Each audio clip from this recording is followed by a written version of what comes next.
Hello and welcome to this Revision Monkey video on what's going to be in the Separate Chemistry Paper 2 exam for 2023. If you're a separate scientist or a triple scientist, as you may be called in your school, you are those that study extra content with papers of 1 hour and 45 minutes long. And this video is for the AQA specification. Let's run through what to expect on the Chemistry Paper 2. I'll do a quick recap of evaluate, explain and compare questions. We'll have a look at calculations that you need to know because 20% of the paper will still be calculations. And we'll have a look at required practicals, which are 15% of the exam. And don't forget also lots of skills that we've covered before, things such as surface area to volume ratio, uncertainty, averages, including mean, median, mode, and tables and graphs are likely to come up as well. So have a look through the previous videos in paper 1 for those skills as well. Quick recap of what evaluate questions want you to do. They want you to give advantages, disadvantages and a justified conclusion to your answer. So these are often between 4 and 6 marks.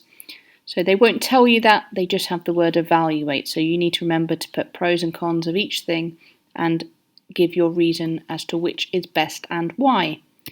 For compare, again it won't tell you, but it expects you to write similarities between two things as well as differences. And also explain questions, they want you to say why, so include as much scientific detail as possible when you're answering explain questions.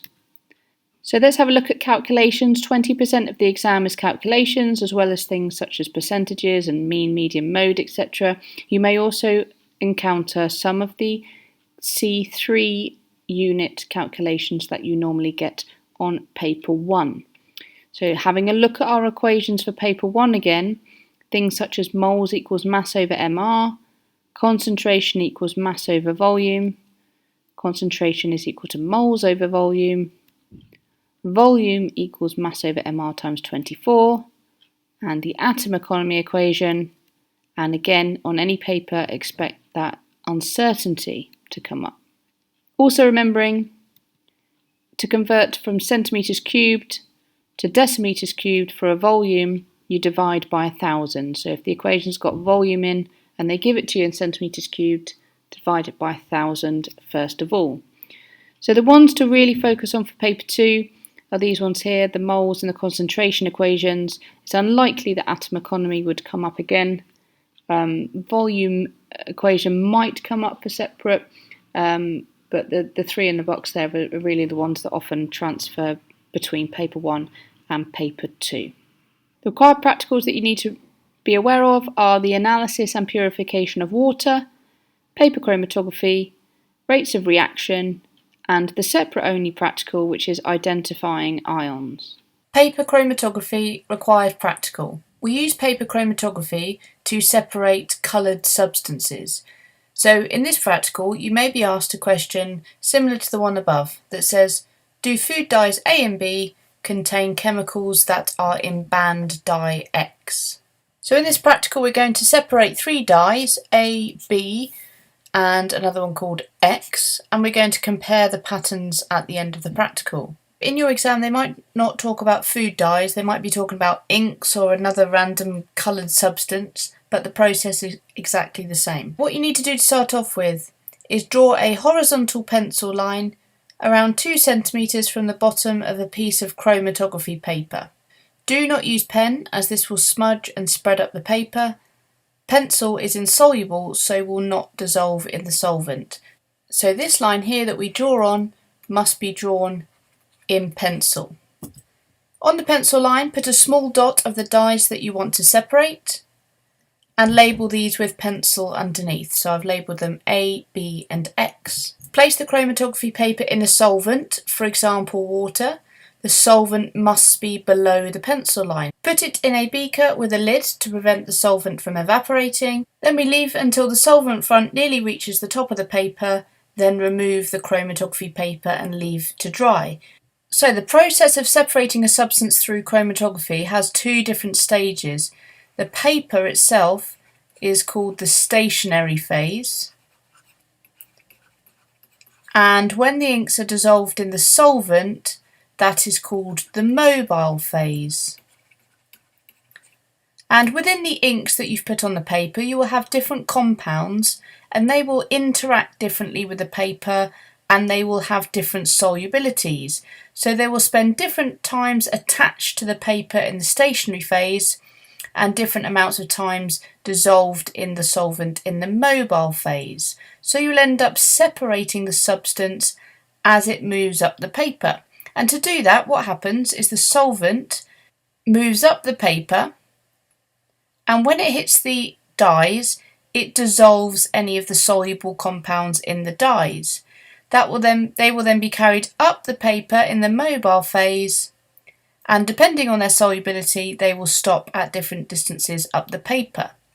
I mentioned earlier the solvent front. That is where the solvent finishes as it goes up the paper. So if the solvent is moving up and it gets close to the top of the paper, where it reaches here is called the solvent front, and when it gets near to the top, we will then remove the paper and leave it to dry. So the pattern left on the chromatography paper is called a chromatogram. So after we've left it to dry, we will see several dots of different colours on the piece of paper.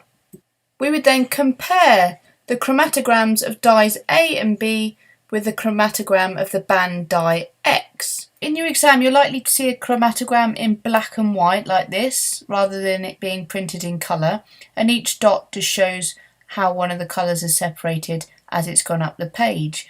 So you can see here dye A has 2 dots and so has dye X, and this top dot here is in exactly the same position as the one on X, suggesting it could be the same compound.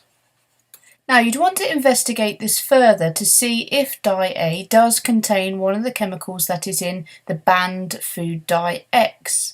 Because we've only tested this so far on one solvent, we chose the solvent as water.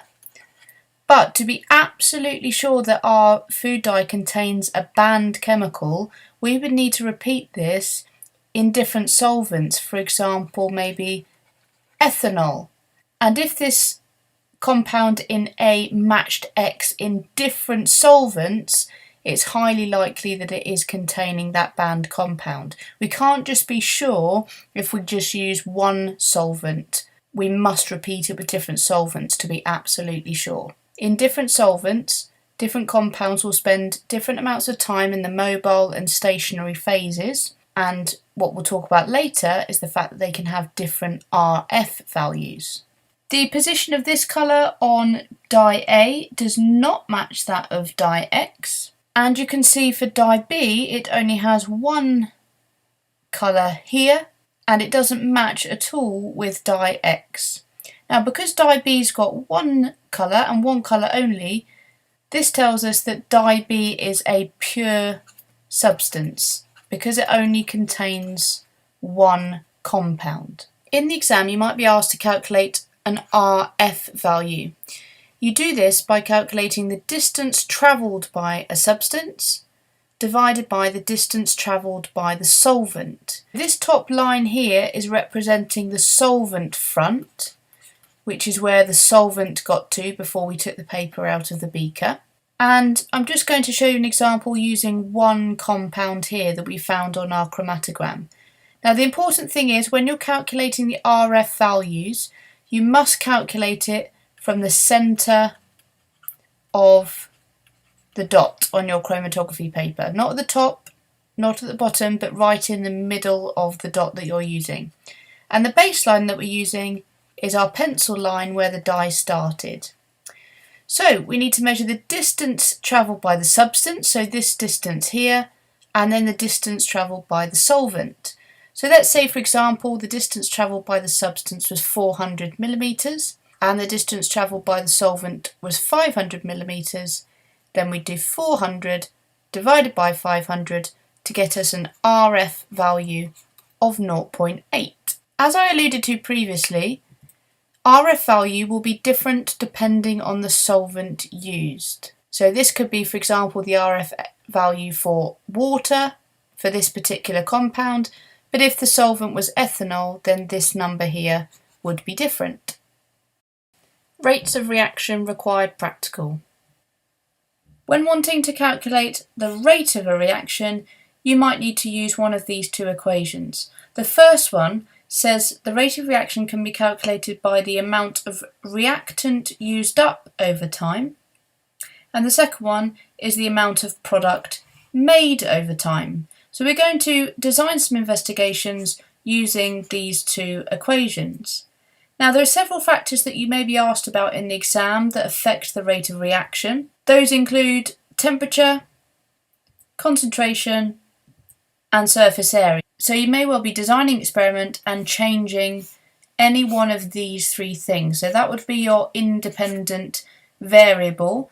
And if you change temperature, for example, you need to keep concentration and surface area of your reactants the same. And the same goes if you are selecting a different independent variable. One of them you change and the other two you have to keep the same. There are several different practicals that you can do to calculate rate of reaction, and any one of these may come up in the exam. So this first one focuses on the amount of product made over time, and the independent variable that we're going to change is concentration. So we'd measure 50 ml of 0.1 molar hydrochloric acid using a measuring cylinder and pour it into a conical flask. We'd place, for example, 1 centimetre of magnesium into the conical flask, attach a gas syringe and start a timer. So in here we'd have our acid and our piece of magnesium, which you should know is going to create hydrogen gas. To calculate the rate of reaction in this experiment, we could record the volume of gas produced at regular intervals, for example, every 30 seconds for 5 minutes. And as gas is produced by the reaction, the gas syringe will move outwards and you can measure the volume of gas produced. Do not write amount, you must use the word volume. Then we would plot the volume of gas produced against time on a graph, and we can use this to calculate the mean rate of reaction, and I'll go through how we do this later on. We then repeat the experiment for the following concentrations of acid. So this will be our independent variable, the concentrations of acid. The dependent variable would be our volume of gas, which we then turn into our rate of reaction down here. And important control variables are things such as the volume of acid that we are using, the length of magnesium that we're using, and things such as temperature as well. As in all experiments, it's also really important to talk about the fact that you're going to repeat the experiment 3 times and calculate a mean for each concentration of acid that you're using. So a different practical setup now, but still looking at how concentration affects the rate of reaction. This time, this focuses on the equation the amount of reactant used over time. So we start off by placing a conical flask on a balance and zeroing the balance. We would then measure 50 ml of 0.1 molar hydrochloric acid and pour this into the conical flask. And we then place 1 centimetre of magnesium into the conical flask and start a timer. We take the initial reading on the balance as well, so we're starting off with a mass of 25 grams. Now again we're using magnesium and acid, so we're producing a gas, and because we have no bung on the conical flask, that gas is going to be allowed to escape out of the conical flask, and in doing so, because mass is escaping from the system, the reading on the balance is going to go down. So to calculate the rate of reaction, we can record the mass on the balance every 30 seconds. So we'd wait 30 seconds, write down the new mass, another 30 seconds, again writing down the mass, and so on, and so on. And then we plot the mass against time on a graph, and we can calculate the mean rate of reaction. We'd repeat this experiment for the following concentrations of acid: 0.5 molar, 0.7 molar and 1 molar, and as always is good practice, right at the end that you're going to repeat it 3 times for each concentration and calculate a mean. A third practical that you might see in your exam, again answering the same question with changing concentration and measuring the rate of reaction, is when you draw a black cross on a white tile or piece of paper and place a conical flask on top. We'd measure 50 ml of 0.1 molar hydrochloric acid using a measuring cylinder and pour that into the flask. And we'd also measure 50 ml of sodium thiosulfate using a measuring cylinder and pour that in the flask as well. So you can see at the moment when we've put the acid and sodium thiosulfate in, we can still see the cross because the solution is colourless. However, gradually over time, a precipitate will form to make the solution go cloudy, and at that point we will no longer be able to see the cross. So you can see now, when the solution has gone cloudy, we can no longer see the cross, and we then record the time it takes for the cross to completely disappear. Obviously this is subject to error because different humans will have a different opinion on the exact time that the cross has disappeared. We'd repeat the experiment for the following concentrations of acid: 0.5, 0.75 and 1 molar. And for this one, because we're not measuring the amount of reactant used or the amount of product made over time, we're simply looking for the time it takes for a colour change. We could use the equation rate equals 1000 divided by time to calculate a rate of reaction for each concentration that we're using. So with the results of a rate of reaction experiment, you may well be asked to draw a graph or do some calculations using a graph that's provided to you. So let's look at this graph here first of all. This might be a graph that we might have drawn from the first experiment, whereby we were measuring the volume of gas produced over time. A few things about rate of reaction graphs to start off with then. The steeper the gradient, the faster the rate of reaction. So you can see this first section here is really steep. Then a shallower gradient here, so the rate of reaction is slowing down. And at this point here, where the graph starts to level out, the reaction has actually stopped. And we know that because if you read off the graph here, no more gas is being produced. So here are some common questions that you're asked. One here says, what is the mean rate of reaction? So to calculate this from the graph, you would find out the point where the reaction stopped, draw a line from the x-axis up to that point, and then a line across to the y-axis.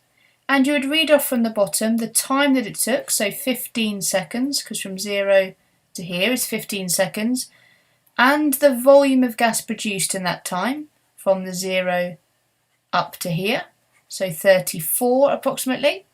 And then we would calculate that by doing 34 divided by 15, giving us an answer of 2.3 centimetres cubed per second. We always do the y divided by the x in our calculations, and we get the units for rate by reading them off the graph. Centimetres cubed divided by seconds is what we've done, so those are our units. They could also ask for a mean rate of reaction for a particular time point. For example, what is the mean rate of reaction between 4 and 12 seconds? And in that case, at time point 4, you draw a dotted line up and across to the y-axis. You do the same for 12, and then you would read off between those two sections. So between 4 and 12, we've got a time of 8 seconds. And between our two markers on the y-axis here, we have a volume of gas produced of 12.5 centimetres cubed.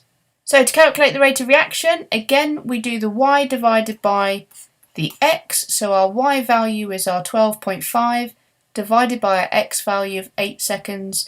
12.5 divided by 8 gives us, for that section of the graph, a mean rate of reaction of 1.6 centimetres cubed per second. And finally, a calculation for higher tier only.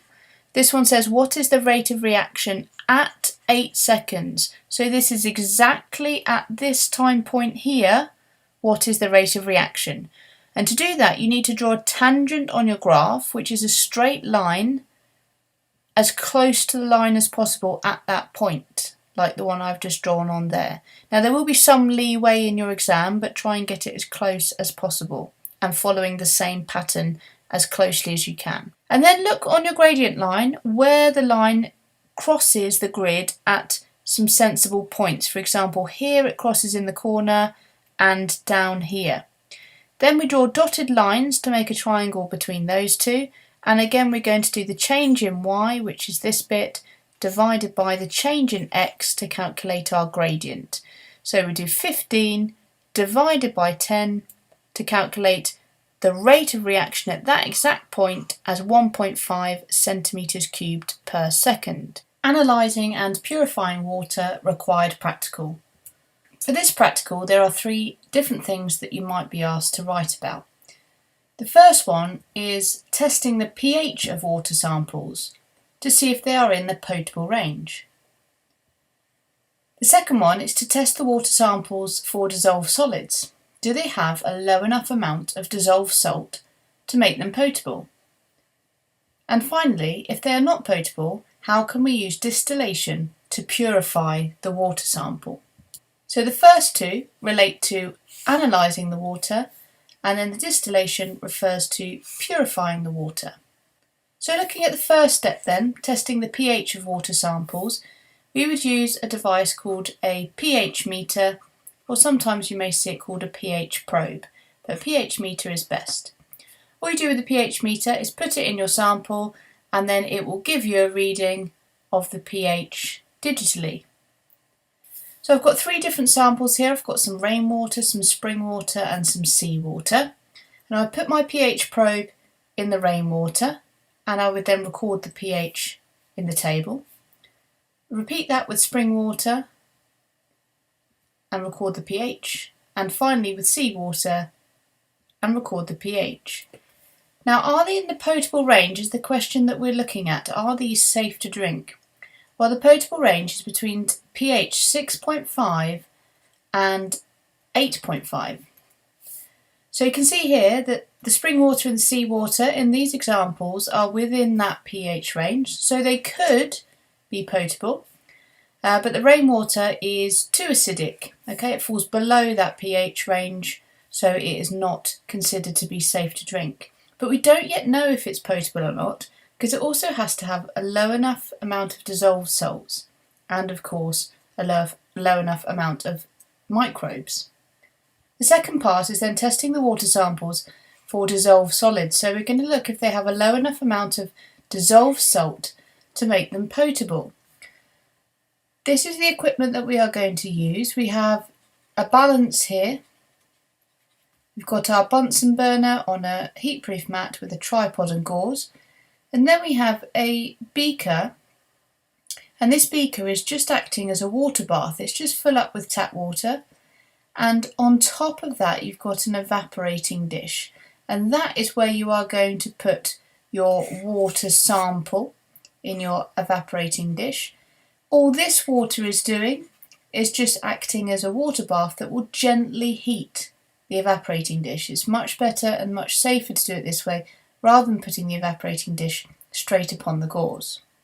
You can also get electronic water baths that will do this as well, which you may see in an exam. So the method for this, we are testing to see if this water sample has dissolved solids in it. So we're going to record the mass, hence the balance, of an empty evaporating dish. We are then going to measure 5 millilitres of one of the water samples, for example rainwater, using a measuring cylinder and add this to the evaporating dish. So we pop our small amount of water in our evaporating dish like so. We then heat gently over a water bath until all the water evaporates from the evaporating dish. Now, to do it safely in the lab, what you might do is allow most of the water to evaporate and then leave the rest to evaporate slowly. But once the water evaporates, you'll be left with none in your evaporating dish. And you will allow that to cool and then reweigh the evaporating dish.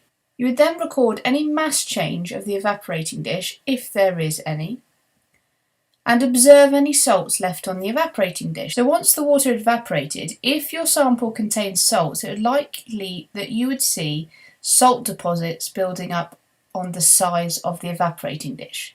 So when you were to put that dish back on the balance and reweigh it, you'd expect it to be heavier because it now has salt on it.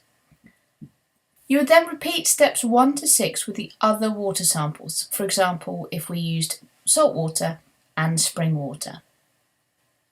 So when you look at your results, just because one of the samples may have a low amount of dissolved solids, a low amount of dissolved salt in this case that we're looking at, it might not mean that it is still potable, even if it passes the pH test and the low amount of solids. You would have to make sure that it has a low enough amount of dissolved microbes.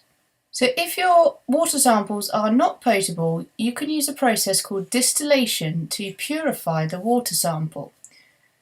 I've just used a different colour here just so we can make it obvious, but let's suggest that in here we put our salt water, because this is what many countries, such as Saudi Arabia, would do because they don't have much rainwater.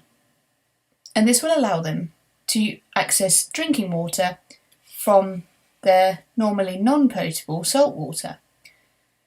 So the flask that we put this in is called a round-bottomed flask, and you would heat that flask normally using a water bath or perhaps using a Bunsen burner if you're doing it in the lab. You have a thermometer at the top here, which you'd want to make sure for pure water was reading 100 degrees C, so that you know that in your beaker over here you are getting pure water. So as you heat the salt water, the water will evaporate and it should leave any salts behind in the round bottom flask. The water will evaporate and it will turn into water vapour and it will go up the tube here. This piece of equipment here is called the condenser, or you might see it written as the condensing tube. So the condenser is kept cold by this cold water going in and around the glassware. It doesn't mix with what's in the middle, it just goes around the glassware to keep it cool. And as the water vapour comes in here, it is then condensed into a liquid and then it will collect as pure water in the beaker. So in this purification process, we would test the pH of the water using a pH meter. We would neutralise it if we needed to by adding alkali if it's acidic or adding acid if it's an alkali. And we use a pH meter, not an indicator, to determine when it's neutral. Because if you're trying to purify a sample, there's no point adding an indicator like universal indicator in there because you're just contaminating it. And a pH meter is going to give you a much more accurate result. So then we pour the salty water into the distillation apparatus, and we said specifically it's the round bottom flask it goes in, and we heat it. And the distillation process, as discussed, will leave us with pure water in our beaker, and we would then just retest the pH at the end to check that it is neutral. If you're doing separate science, there could be an addition to this practical whereby you have to test the water for salt as well before you start. Now salt is sodium chloride, so this links into the last required practical that we'll talk about in testing for ions. Because if we wanted to test the water for salt to start with, we'd need to test the positive ion, which is sodium, and the negative ion, which is chloride. So to test for sodium, we would take a small sample and do a flame test, and a yellow flame will indicate the presence of sodium ions. And for the chloride ions, we would test for chloride ions by taking a sample and adding a few drops of dilute nitric acid and silver nitrate solution. A white precipitate forming would indicate the presence of chloride ions. So this, in addition, I would recommend you write about doing before and after the distillation of salty water. Identifying ions required practical for separate science only. In this required practical, there are lots of different tests to remember for different ions. So why would we need to test for ions? Well, if we had this unknown compound here, we would be able to do a variety of tests to identify exactly what that compound was made of. So this is the type of question you might be asked. Describe the test you would carry out to identify the ionic compound. Remembering back from paper 1, ionic compounds are metals and non-metals bonded together. So for example, you could have calcium sulfate. Calcium ions are the metal bonding with the sulfate ions. You could have sodium chloride, or magnesium carbonate, magnesium bromide, potassium iodide, or copper sulfate. So there's so many different ones that you could have, and these are just a few examples. With this compound, we have no idea, apart from the fact that it's white, we have no idea what it's made up of.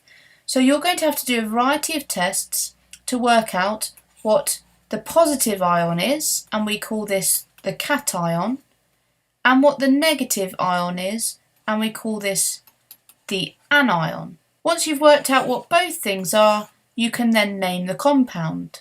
So first of all, let's go through the tests for cations, which are the positive ions. One thing that you can do to test for the metal ions, which are the positive ions, is to do flame tests. You'd need a wire loop made of an unreactive metal, for example platinum, and you'd need to clean the loop by dipping it in dilute hydrochloric acid and then putting it in a blue flame until it burns without any colour. You then allow the wire to cool and then dip it in the sample that you are testing, for example the white powder from the previous page. You'd then put your loop with your unknown sample back into a blue flame. If the flame was orange-red in colour, that would indicate the metal ion was calcium. If the flame was yellow, that indicates sodium. If the flame was crimson, that would indicate lithium. A lilac flame would show you'd have potassium, and a green flame would show you that the cation was copper. Flame tests, however, are not the only test that can be used to identify cations. There is another test whereby you add sodium hydroxide to your unknown ionic compound. So we've got a conical flask here, or you can use a beaker or a test tube, and you have sodium hydroxide and your unknown powder inside. A precipitate will form, and that's because you will make an insoluble hydroxide. So precipitate is a solid that's suspended in the solution because this hydroxide does not dissolve. The colour of the precipitate will then help you identify the cation. If a blue precipitate forms when you add sodium hydroxide, you have identified copper in the compound. If a green precipitate forms, you've identified iron 2, and the 2 just means you're talking about Fe2+, remembering that transition metals can make ions with different charges, because Fe3+, or iron 3, makes a different coloured precipitate. So iron 2 makes green and iron 3 makes brown. Now, if you remember that transition metals form coloured compound, which is content for paper 1 especially, then you'll remember that all the ones that are coloured are transition metals. So copper blue, iron 2 green and iron 3 brown. If, however, your unknown compound contains calcium, magnesium or aluminium, then a white precipitate will be formed. Because all of these are white, you'd need to do further tests to find out whether it's actually calcium, magnesium or aluminium you've got. Now, to determine if you've got aluminium or not, you can add sodium hydroxide in excess to the solution. And with aluminium, if you add excess sodium hydroxide, it turns colourless because the precipitate that you've just made dissolves back in the solution. So that will help you identify the aluminium. For the other two, you may need to do a flame test, and if it comes up as orange-red, you know then you've got your calcium. To remember the difference then between these white precipitates, if you remember that calcium and magnesium are in group 2, and the aluminium being in group 3 is the one that does something different. Okay, so the group 3 one is the one that will disappear when you add excess sodium hydroxide. Now let's look at the test for anions, which are the negative ions. First of all, we'll look at testing for carbonates. So that's if the second part of your compound was CO3. So for this test, you would place a spatula of your unknown compound in a test tube and add dilute acid. So we'd have our unknown compound in the bottom and acid added on top. We then add a bung and delivery tube and connect to a test tube containing lime water. If carbonate ions are present, then carbon dioxide will be released and the lime water will turn cloudy like shown in the image there. If you had a negative result for the carbonates, you might want to then test to see if your compound contained a halide ion. And the three that you need to be aware of for your exam are chloride, bromide and iodide. So if you remember, halide ions are from group 7 of the periodic table where you find the halogens. So to test for these halides, you would add a few drops of dilute nitric acid and a few drops of silver nitrate. So for the chloride ions, first of all, I'll show you the ionic equation. The silver ions from the silver nitrate react with the chloride ions, if they're present, to form silver chloride. And if chloride ions are present, the silver chloride is a white precipitate. For the bromide ions, again, the silver ions would react with the bromide ions to make silver bromide, but this time that is a cream precipitate. And if iodide ions were present, that would form a yellow precipitate. Now, to help you remember, if you think about the periodic table, you can think of the precipitate getting darker as you go down the periodic table. So white precipitate for chloride ions, cream for bromide, and yellow for iodide. So if you've got negative results for carbonates and halides, you might want to finally test to see if you have sulfate ions in your compound. So to test for sulfates, you would have your unknown compound in a test tube, and you'd add some hydrochloric acid and some barium chloride. And if sulfate ions are present, a white precipitate will form, and this is because barium sulfate is being formed. So the barium ions from the barium chloride react with the sulfate ions, if they are present, to form barium sulfate. Okay, moving on to some content then for chemistry paper 2, topics 6 to 10. A little bit more on rate of reactions first. Just looking at these graphs like we did before, you might have massive product over time. The time might not be in seconds, you might have it in minutes or hours, depending on how quickly the reaction takes. And you might need to identify which is the fastest rate. So we said before, the area on the graph with the steepest gradient is the fastest rate of reaction. So if you're describing it, let's look at line A here. This is the fastest rate of reaction at section 1.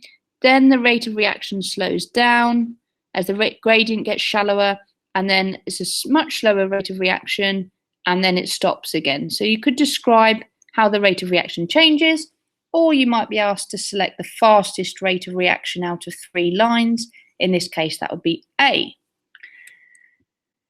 We said we come back to the catalyst. We said before that it provides an alternative pathway with a lower activation energy. That's the GCSE bit. You won't get all the marks if you just say that it speeds up a reaction.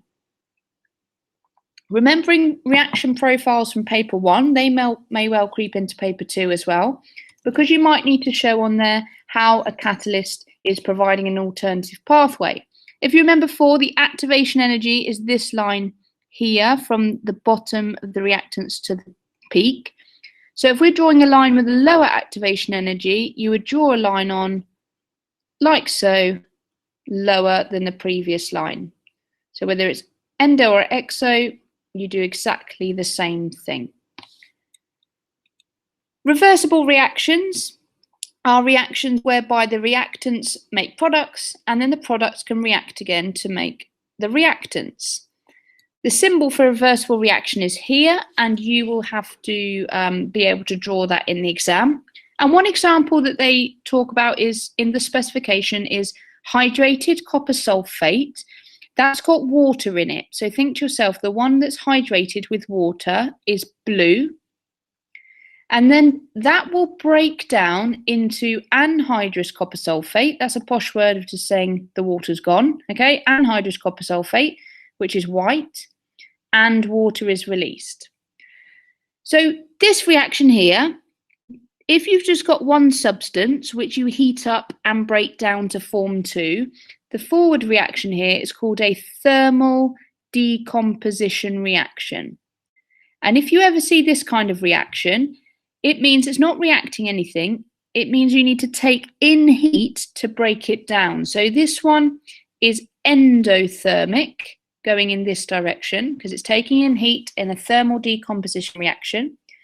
And in a reversible reaction, if one direction is endothermic, the reverse has to be exothermic.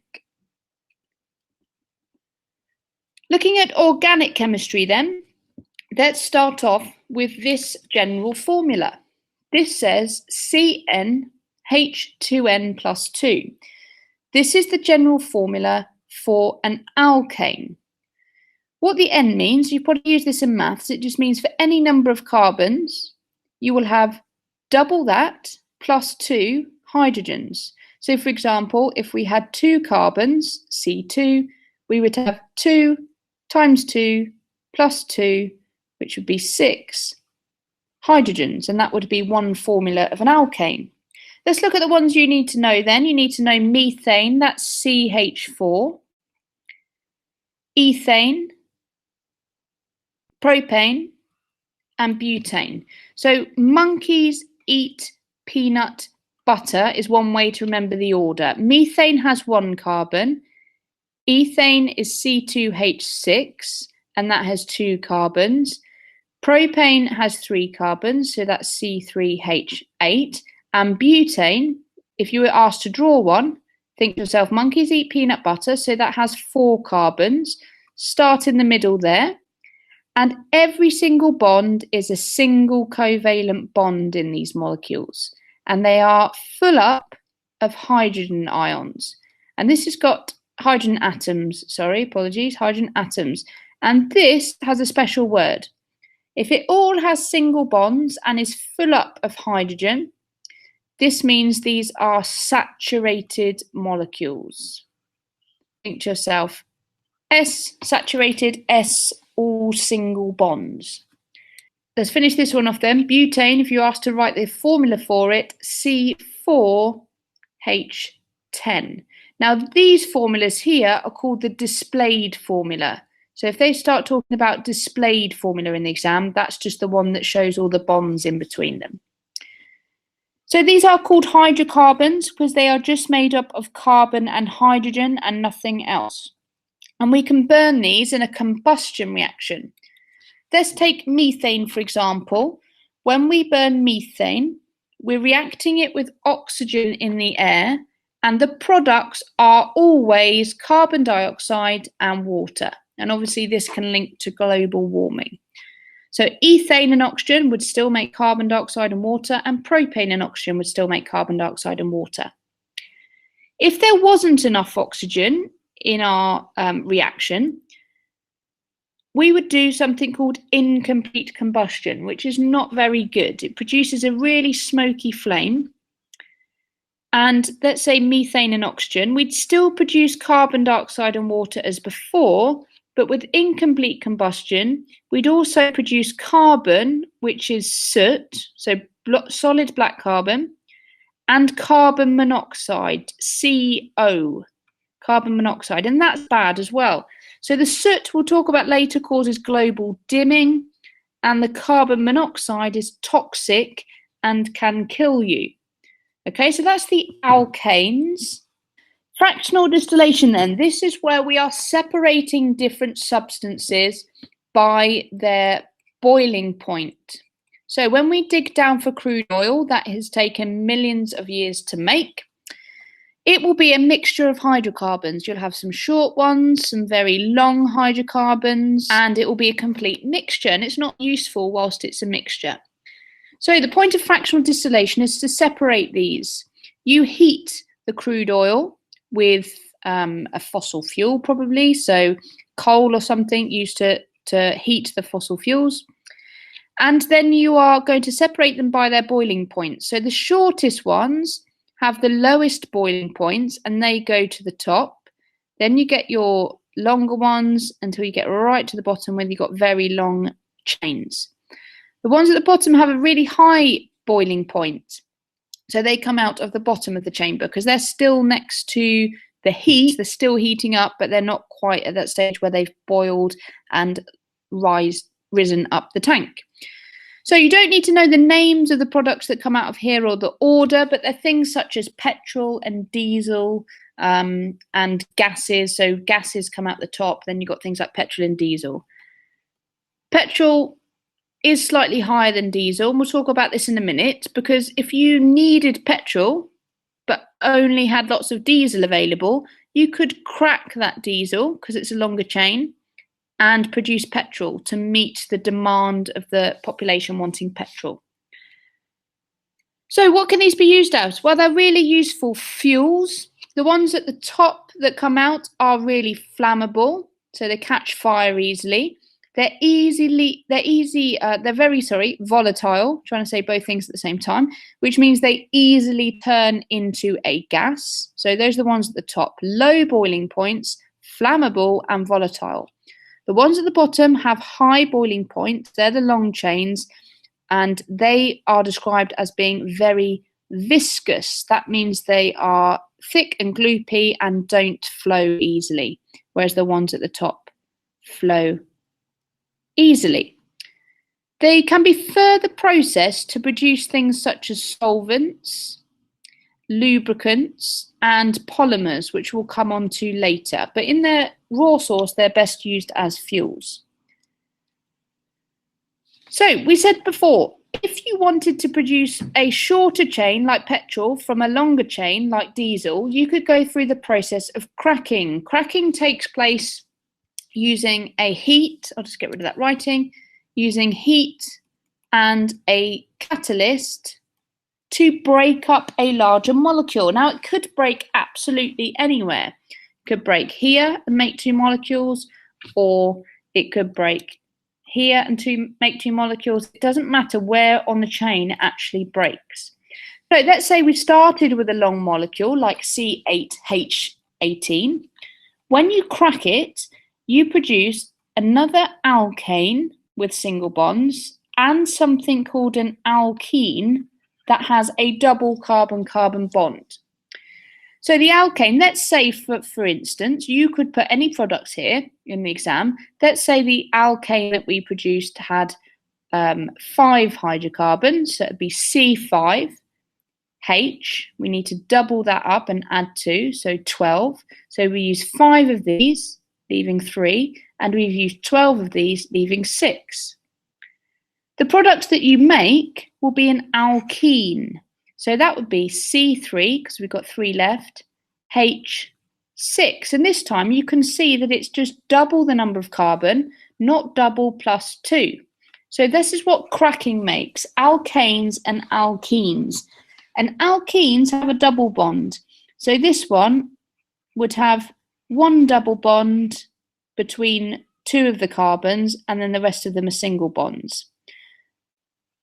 Like so. For foundation, you won't be asked to draw these alkenes. You'll just need to know that cracking produces an alkane and an alkene. So C3H6. So you could have cracked that another way. Okay, you could have 3 carbons here and 5 over here. It doesn't matter what the products are, as long as they all add up to C8H18. The test for alkenes we need to know about is bromine water, and that goes from orange to colourless in the presence of alkenes. In alkanes, it will just stay orange, so you'll know where your alkene is because it will go colourless. So there's 2 types of cracking. One of those is steam cracking. So for this process, you would vaporize your hydrocarbons, so turning them into a gaseous vapor, and mix them with steam and heat them up, and that will then crack your hydrocarbon. Or you may well see something called catalytic cracking. It's got the word nearly catalyst in here, and this is where you vaporize the hydrocarbons again, but this time pass them over an aluminium oxide catalyst, and it will do the same process of cracking the molecule. So, chemical analysis. You need to know the test for some different gases. Hydrogen is one. If you put a lit splint in the sample and hear a squeaky pop, that means you've got hydrogen present. For oxygen, if you place a glowing splint in a sample, so you've lit it up and then blown it out so it's glowing slightly, it will relight if oxygen is present. Carbon dioxide, we should hopefully know this one. You bubble it through lime water, and if carbon dioxide is present, the lime water will turn cloudy. And again, like previously, because a precipitate has formed, a solid precipitate has made it go cloudy. The final one, chlorine, got to get this correct, bleaches damp litmus paper. Okay, so that's the test for chlorine. You might have touched upon that when you did electrolysis in paper 1. Let's talk about different compounds then. Some compounds are pure. Okay, so some materials are pure. They only contain either one element or one compound, nothing else. Others are specific formulations. Now, this is the definition you'll need to know. It's a useful mixture made from a recipe or a formula, you could write, for a specific purpose. So, for example, paint is an example of a formulation. In paint, you've got the pigment in there, you've got the resin in there, the binder in there, and they are all in specific amounts to make that particular useful purpose. Pure substances you will recognise because they have very specific melting points and boiling points. For example, you'll know if a substance is pure copper because it will have an exact melting point of 1083 degrees. It will have an exact boiling point of 2567 degrees. You find these data tables online, and they tell you the exact melting and boiling point of a pure substance. If you had a mixture or something that was impure, or a formulation, for example, you would not have an exact melting point for copper. So let's say you had a particular sample and the exam tells you that the melting point for copper was 1080 degrees. Even though that looks very close, that is not accurate, is not close to the true value. So this would be an impure sample of copper. It would contain some impurities, perhaps a little bit of sulfur or something like that. So only if they are exactly what the table matches can we class them as pure. Accuracy, if that comes up, in terms of these constant values here, they are accurate if your value is exactly the true value. So, chemistry of the atmosphere then. Scientists believe that the Earth began around 4.6 billion years ago. At that time, there was lots of volcanic activity, releasing gases such as nitrogen, carbon dioxide, ammonia, which is NH3, carbon dioxide, methane into the atmosphere. And the early atmosphere was very much like that of Mars and Venus today. So we went from an atmosphere that had lots of carbon dioxide in it to an atmosphere that now contains, comparably to everything else, very little carbon dioxide, loads of nitrogen and some oxygen as well. So how did it do that? Well, some water vapor was released from the volcanoes as well. That water vapor condensed to form the oceans.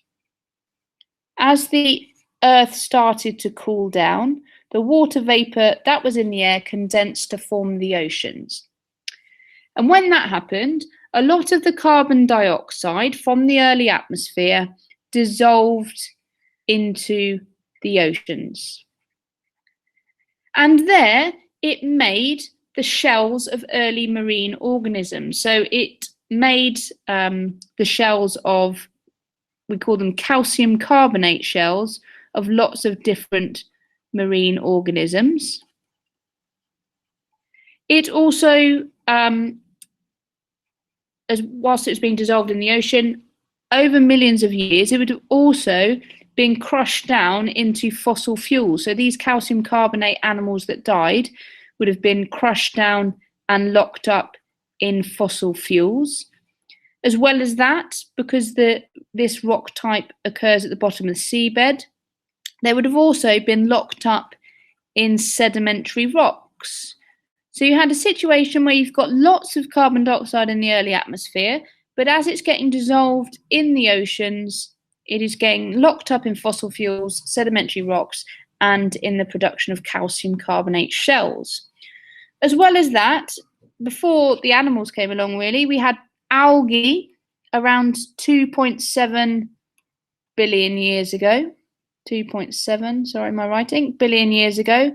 We had algae forming and plants a little bit later on, and they took in the carbon dioxide in a process called photosynthesis, which you should be aware of. And in the process of photosynthesis, they took in the carbon dioxide and they released oxygen. So the levels of oxygen in the atmosphere started to rise, which sustained other life. Until we got the composition of the atmosphere as it is today, okay, which is 80% nitrogen, approximately, that's rounded up. 20% oxygen, again, that's rounded because together they make 100%, but obviously we've got a few other gases. We've got carbon dioxide, 0.04%, and other gases like argon, water vapor, and things at less than 1%. So it's weird, but in the exam they will round these figures up and down normally, so it might not add up to 100% altogether. So an atmosphere of mostly carbon dioxide, dissolved in the oceans, made sedimentary rocks, fossil fuels, dissolved, made the carbonate shells of animals, and then taken in by photosynthesis, oxygen released, and we end up with the atmosphere like it is today. So chemistry of the atmosphere continued then. We're going to look at global warming. We touched on this in biology, so hopefully you'll remember my way to remember it, which is the soot sun produces the soot shortwave radiation. And that can go through the greenhouse gases, which provide a blanket around the Earth. So these are things like carbon dioxide, the first one, methane, and the lesser known one is water vapor. So always write carbon dioxide first and then methane and water vapor.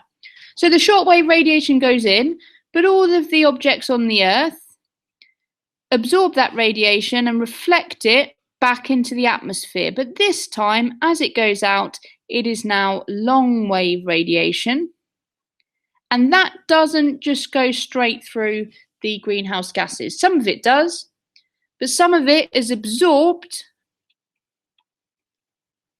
and re-radiated back to Earth. So that is what is causing the global warming. The shortwave radiation goes in, it's reflected off of the Earth as long wave radiation, and the greenhouse gases absorb and re-radiate that back to Earth, causing a warming effect. Now we need that to some effect to sustain appropriate temperatures for life on Earth. But however, carbon dioxide levels are going up as well as other greenhouse gases, and that means more long wave radiation is being re-radiated, causing a warming effect. This is causing many consequences, including increased flooding, sea levels rising, changes in species distribution. So some animals are becoming extinct in different areas of the world because they can't adapt to the changing conditions, or they might move places. Okay, so this is meaning they're perhaps migrating away and moving to different areas. Increased frequency of extreme weather, so hurricanes and tornadoes and things like that. So there's a few of the consequences. And it's important that we all consider our carbon footprint, because it's the carbon dioxide levels that are going up. Our carbon footprint is the amount of carbon dioxide and other greenhouse gases released over the full life cycle of a product. So this could be anything from a company making a mobile phone. You could be talking about your own carbon footprint in your day-to-day life. You could be talking about the carbon footprint of a festival, a music festival, for example, and it's the total CO2 that's released. So it's in things such as transport to and from a place. It's in things such as fossil fuels and burning fossil fuels to generate electricity for certain things, etc., and how those can be cancelled down. For example, many people are reducing eating meat, okay? And at the same time, they might be eating perhaps vegetables or fruits that come from far away in the world. So if you're eating perhaps avocados from somewhere exotic, they might be traveling on a plane and releasing lots of fossil fuels. So food itself will have its own carbon footprint. So that's something important to consider as well. Let's look at the main pollutants then. These are the links, and you'll see tables like this in the exam. Carbon dioxide, I want you to always link to global warming, as well as the other greenhouse gases. Solid particulates, for example, we talked about soot or carbon being produced in incomplete combustion, cause global dimming. They sit as a layer in the atmosphere and reduce the amount of sunlight going through. Sulfur dioxide. Now, this is such a common thing in paper 2 to talk about sulfur. Might link into the purity of fuels. If you see anything to do with sulfur being an impurity, which is making something not pure, in a fuel, for example, if you're trying to burn methane, but you realised your sample has got sulfur in it, well, that is going to react with the oxygen to make sulfur dioxide. So whenever you see sulfur, link to acid rain. And in fact, as well as sulfur dioxide, nitrogen oxides also cause acid rain. But these ones take place within a car engine. Okay, so very specifically, always put acid rain, but these take place within a car engine at very high temperatures. So we said before that 80% of the atmosphere is nitrogen. So if that goes in your car engine and reacts with oxygen, it can produce nitrogen oxides. It doesn't happen normally, like there's loads of nitrogen and oxygen in the air. They're not reacting normally, but they need really high temperatures. Both of these two can cause respiratory problems, so breathing problems as well. Carbon monoxide we came across earlier, CO, just one oxygen.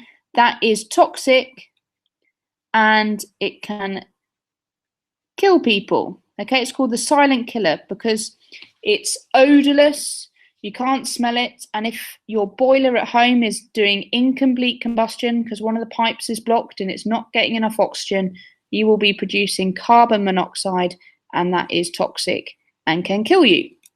So we're going to look at using resources. So the first thing we're going to look at is a life cycle assessment.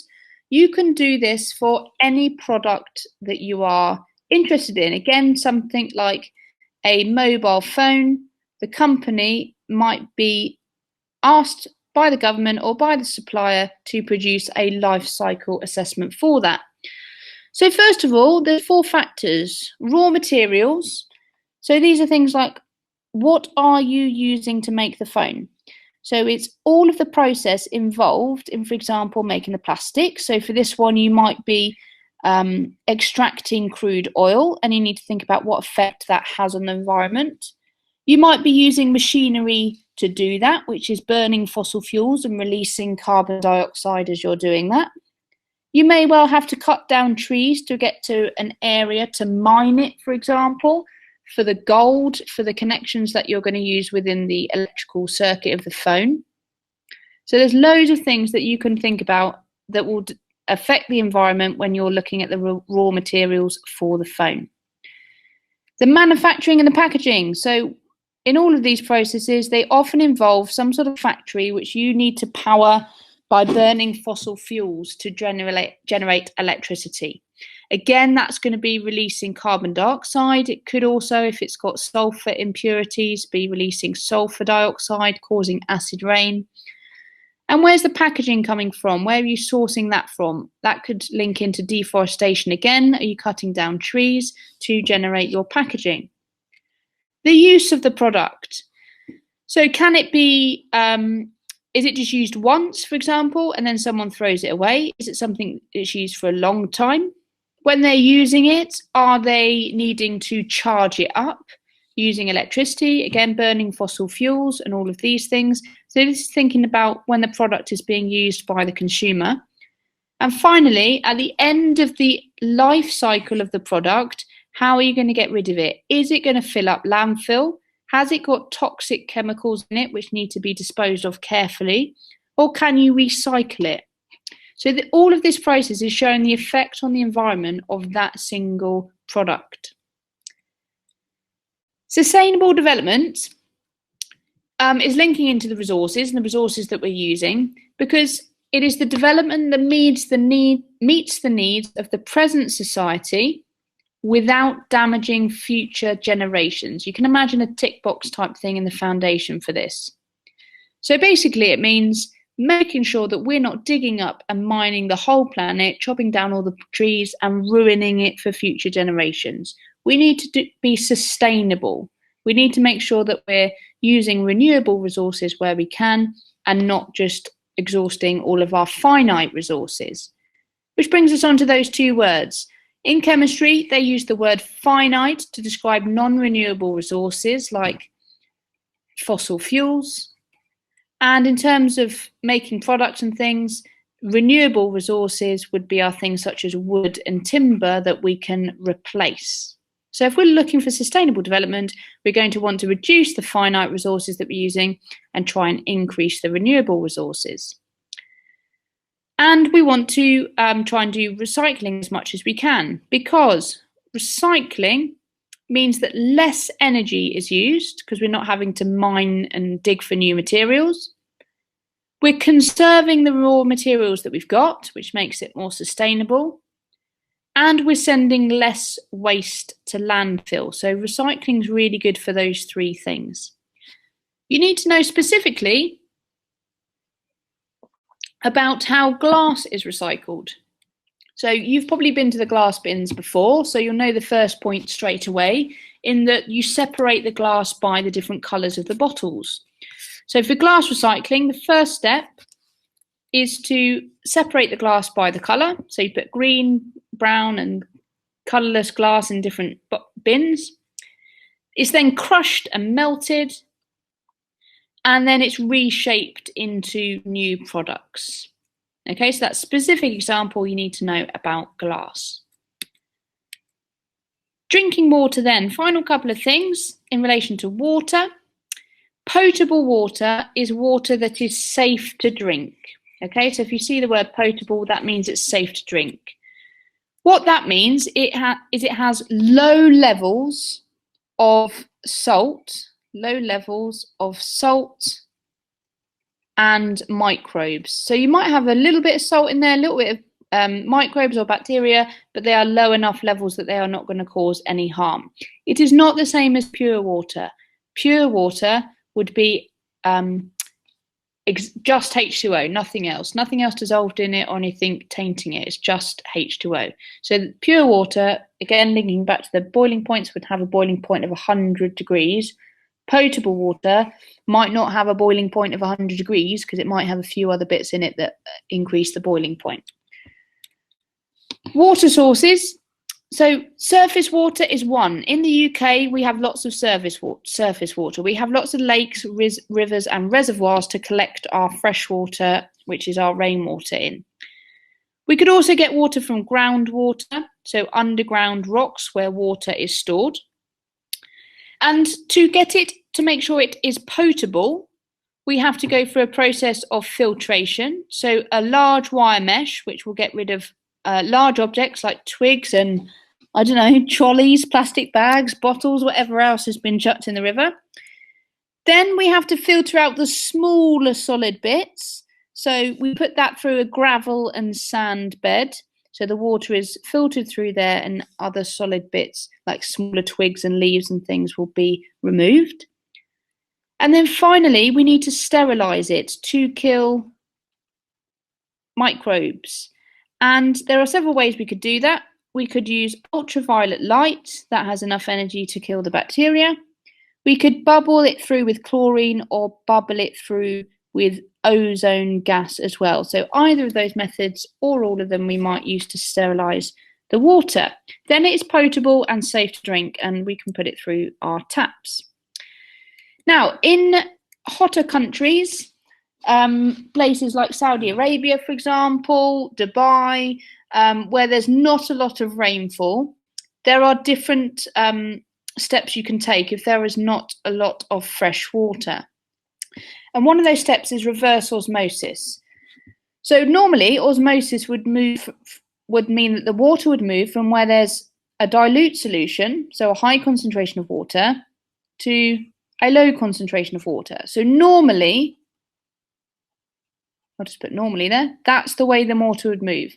But with reverse osmosis, what they've done is they've taken salt water, which is over this side, which is from the sea, because they've got lots of sea water available. So they've taken their salty seawater and they've applied a great deal of pressure behind it, pushing it through a membrane, and that squeezes the water in the reverse direction of osmosis.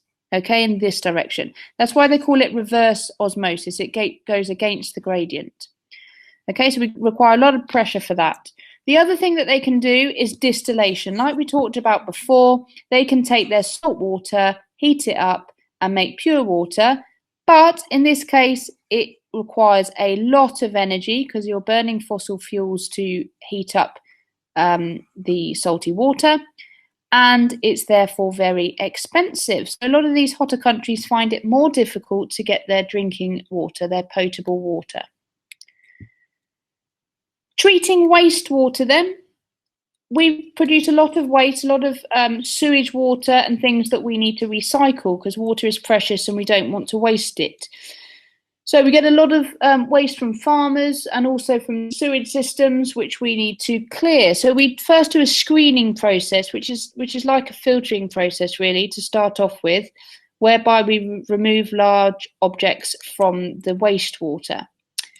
It then goes through a sedimentation process, and in this process, our wastewater separates into a sludge at the bottom, which is really thick. And then you get a fluffy layer on the top, which is called effluent. And you might have seen pictures about that, where this bit's really frothy and foamy and really light. So it just separates the products like so. Then there's two different processes.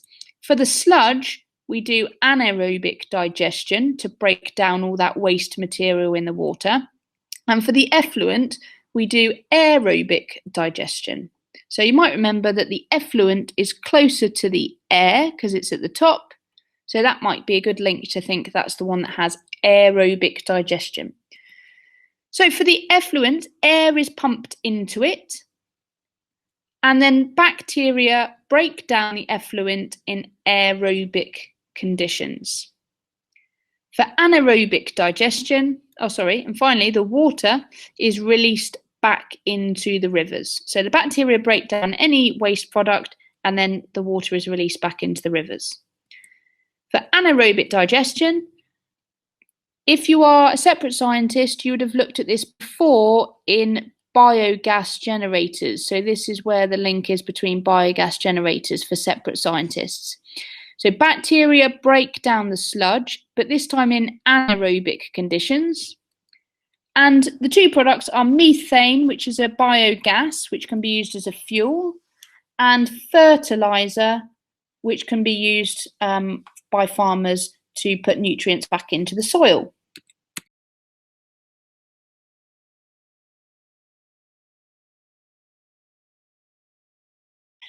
So as you can see, there's not a lot of higher tier content on there. There's just three things to have a look at. We've already looked at this one, calculating rate using a gradient. So I'm not going to look at that again, but that's where we had our rate graph and we drew a tangent to measure the rate at a particular time point. That is a higher tier only thing, so I expect that in the exam. Equilibrium and the Chatelier's principle, and phytomining and bio-leaching. So let's go through those now. So first of all, equilibrium and Le Chatelier's principle. Let's look at this example here. You've got an example where you've got two gases reacting. So you can think about what things can affect the rate of reaction in gases.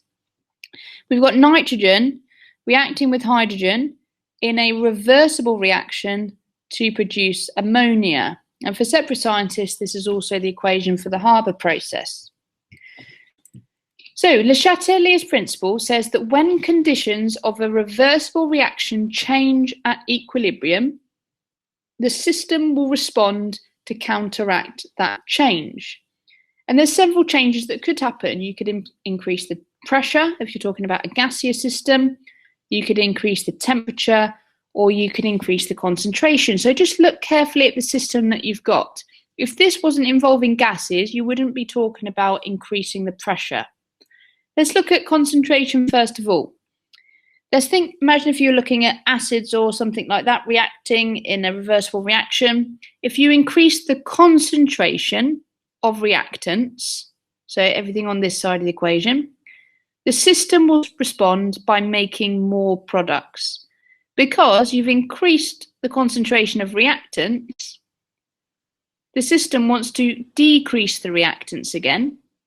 And in doing so, it makes more products. So the reactants react together and make more products.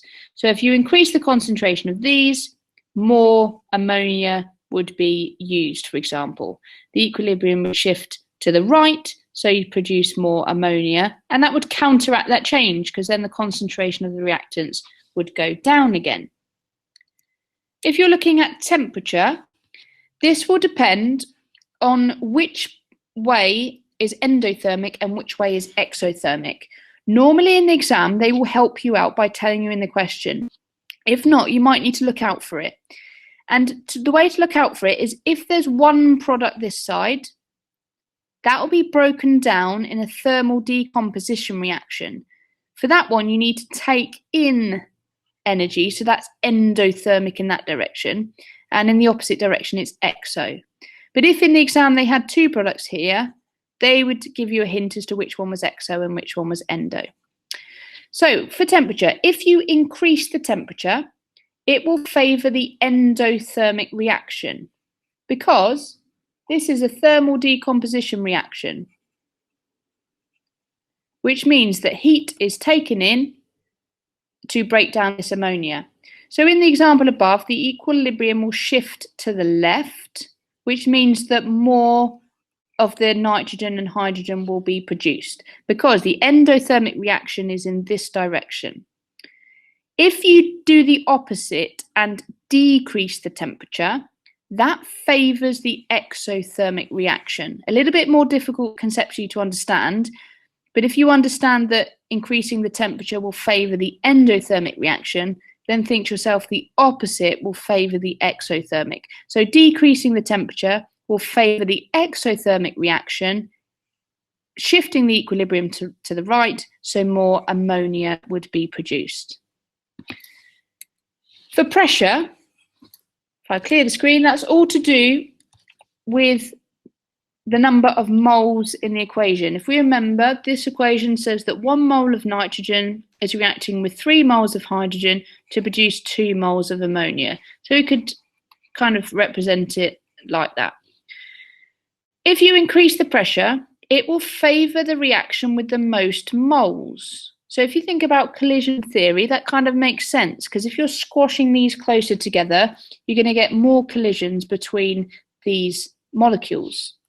So in the example above, the equilibrium will shift to the right, because it will favour an increase in pressure, will favour this reaction, because it has 4 moles altogether compared to 2. So the equilibrium will shift to the right, and you will produce more ammonia. If you decrease the pressure, the opposite will happen. The equilibrium will shift to the left, and you will produce more nitrogen and hydrogen. So, phytomining, something completely different now. Phytomining, P for phytomining, is to do with plants. Now, for higher tier, you need to be aware of the problem that many of our finite resources of copper are running out. So ores are rocks that contain metals, and many of our high-grade ores that contain copper, which contain lots of copper, are running out.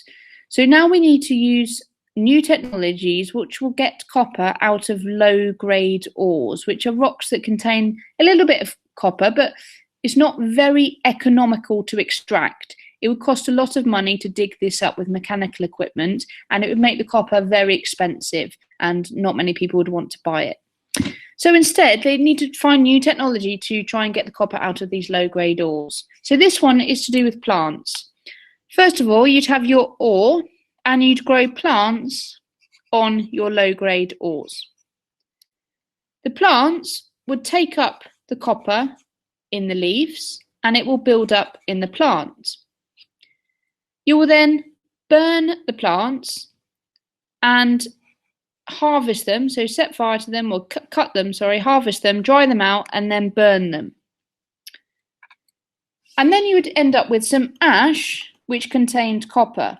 Now, unfortunately, copper is not magnetic, so you can't just put a giant magnet here to extract the copper. You can't do that. You'd have the plant material and the copper.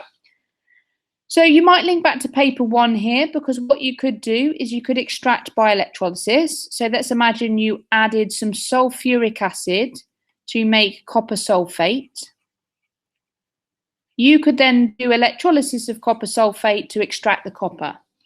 Or again, you could add the sulfuric acid to make copper sulfate, and a really cheap method is to do a displacement reaction with scrap iron. So if you added iron to the copper sulfate, you would end up with copper plus iron sulfate. Okay, so that one's phytomining, growing the plants. The plants are taking up the copper from the ore, then you harvest them, dry them, burn them, and then you have to think about either electrolysis or displacement to extract it. For bioleaching, it's very similar, but this time you are using bacteria. So B for bacteria, B for bioleaching. Bacteria is grown on a low-grade ore. It's very cheap, so you can grow lots of it and it will divide rapidly. So this is quite an advantageous process for that respect. And the bacteria produces a leachate, which is a liquid solution containing the soluble copper compounds. So they do all the work for you. And then again, you can extract it by electrolysis or displacement. So you don't need to know this process in a lot of detail. You just need to know it involves bacteria and they produce a leachate containing the copper compounds. We're going to move on now to separate science only. So there's quite a bit more on alkenes for separate science, and then moving on to carboxylic acids, esters, alcohols, polymers, a little bit about metals and properties, corrosion, Haber Process, NPK fertilisers, and we're going to start with this, the required practical and identifying ions, which then links into flame emission spectroscopy as well. So identifying ions is the required practical. This is the bit that nobody finds easy. There is a lot of different practicals to remember for this. So why do we do it? Well, let's have a look at this compound here. This could be absolutely anything. You could be asked in an exam to describe the test that you would carry out to identify the ionic compound. So an ionic compound is consisted of a metal and a non-metal. So for example, it could be calcium sulfate, it could be sodium chloride, it could be magnesium carbonate, magnesium bromide, potassium iodide, or copper sulfate. Okay, it could be any one of these things if we didn't know what it looked like. So we need to do some tests. The first test we do would be to work out the positive ion, okay, the metal ion, and that would let us know what the first bit is. And then we work out what the negative ion was, and we could put those together to identify the compounds. So that's why we do it. Let's start off by testing for the positive ions, which we call the cations, because they're linked into the fact that they would go to the cathode. So the cations, flame tests first of all. You have a wire loop of unreactive metal. Okay, it can't react with the metal that you're going to put on it, otherwise it will make a different colour. For example, platinum. You clean it by dipping it in acid. That will react with any of the metal, getting rid of it, and then putting it in a blue flame until it burns without any colour. You then allow it to cool and dip it in your sample. Here are the results. If you have calcium, you will have an orange-red flame. If you have sodium, you have a yellow flame. If you have lithium, that's a crimson flame. Potassium is a lilac flame, and copper is a green flame. In the exam, they really like the idea of masking. If you find it difficult to identify the metal ion from the flame test, it could do with masking, which is where you have two different metals in your sample and there's two different colours showing and one of them is hidden. For example, if you put calcium and sodium together, if they were in the same sample, you might just see the orange-red flame because the yellow one might be masked by that stronger colour. Okay, so look out for the idea of masking in the exam. If we didn't do a flame test, there are other tests that we can do for testing for metal ions. So this is the first one, adding sodium hydroxide to your unknown compound. So you'd put some compound in there, add your sodium hydroxide, and a precipitate will form. Okay, a precipitate will be a solid because it's insoluble, and it will be an insoluble hydroxide. The colour can help you identify the cation. So a copper precipitate would result in a blue colour. An iron 2 from the transition metals, remember they can make ions with different charges, so this will be an Fe2+, that's why we call it iron 2, would make green, and iron 3 would make brown, so Fe3+. Remembering transition metals are the ones that form colour compounds, so that might help you remember these are the ones that have coloured compounds. You'll recognise copper being blue from things like copper sulfate, so it's just a case of remembering iron 2 for green and iron 3 for brown. Now there's three that all make white precipitates, and they are calcium, magnesium and aluminium, so that's not particularly useful. And if you had a white precipitate, you'd have to do further tests to identify which one it is. Now with aluminium, this one is the odd one out of these two because calcium and magnesium are both in group 2. So this one's the odd one out because that's in group 3. So think about that one being the odd one out. And this is the one where if you add excess sodium hydroxide, it turns colourless. So if you've got a white precipitate and you added more sodium hydroxide, the precipitate redissolves and it will turn colourless. So you know you've got aluminium. For the other two, you might have to do a flame test and see if it comes out as orange-red for calcium or not. Testing for anions then, the negative part. For carbonates, you place a spatula of the unknown compound in a test tube and add dilute acid. You'll connect that with a delivery tube, a bung and delivery tube, to a test tube with lime water. And if that goes cloudy, then carbon dioxide will turn the lime water. Sorry, if it turns cloudy, the carbon dioxide is present.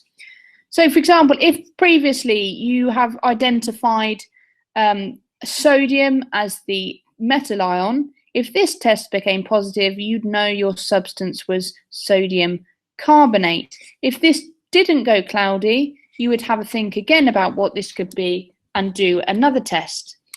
For example, you could test to see if it was a halide ion. It could be perhaps sodium chloride or sodium bromide or sodium iodide.